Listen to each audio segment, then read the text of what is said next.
Estilo ng pakikipagkaibigan ng Sagittarius.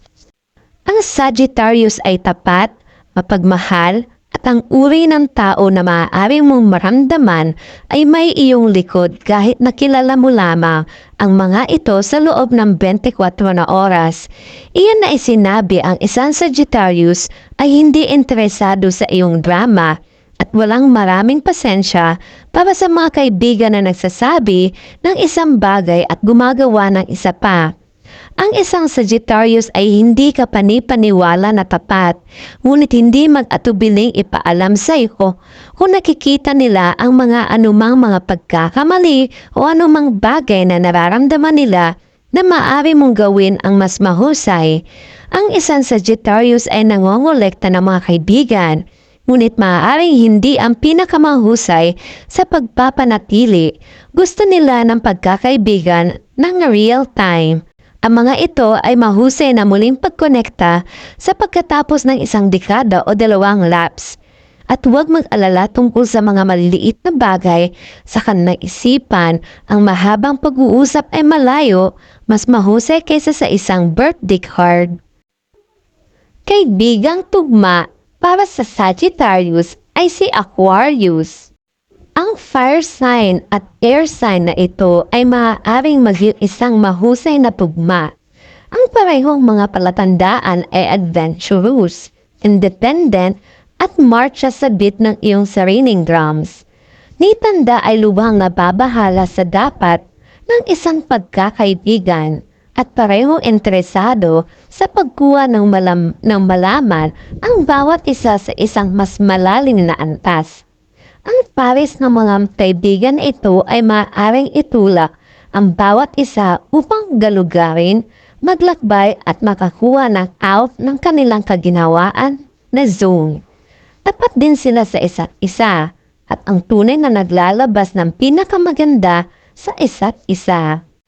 Paano nga ba makipagkaibigan sa isang Sagittarius?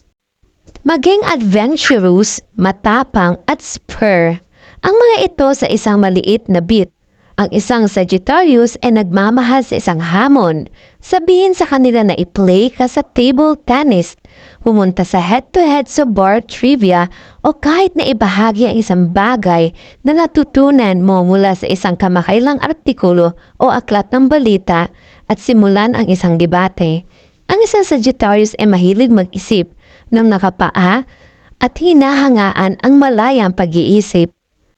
Paano naman manatiling kaibigan sa isang Sagittarius? Bigyan mo sila ng mahabang leash. Ang isang Sagittarius ay hindi maaaring pigilan at ang pagpapahayag na hindi pagsang-ayon o pagtataas ng kilay sa paraan ng pamumuhay nila, lalo na kung ang ginagawa nila ay mamuhay lamang sa labas ng kahon, ay may pagpapababa sa kanila ng mabilis. Huwag mag-usisa sa buhay ng isang Sagittarius. Magbabahagi sila ng impormasyon kapag handa na sila. Ngunit ang pag-ihaw sa kanila o pagbibigay sa kanila ng 3 degree ay magpapatakbo lamang sa kanila para sa mga burol. Sa wakas, mahalagang tandaan na ang isang Sagittarius ay hindi kailanman gumagawa ng mga bagay dahil lamang. Maaaring hindi ka makakuha ng birthday card at hindi dahil hindi nag-iisip ang Sagittarius. Ito ay hindi sila naniniwala sa mga kilos dahil lamang kapag ang isang Sag ay nagbibigay sa iyo ng isang regalo, magtiwala na ito ay tunay na nangangahulugan ng isang bagay na mahalaga.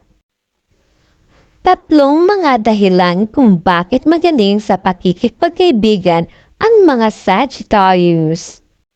Ang Sagittarius ay nagbibigay inspirasyon at hinahamon ka. Sila ba ay walang takot? Di.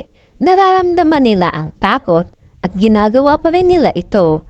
At ang pagmamasid sa kumpiyansa na paraan ng kanilang pag-travelize ay makakatulong sa iyong maging mas kumpiyansa sa iyong sariling buhay. Matalino silang tao.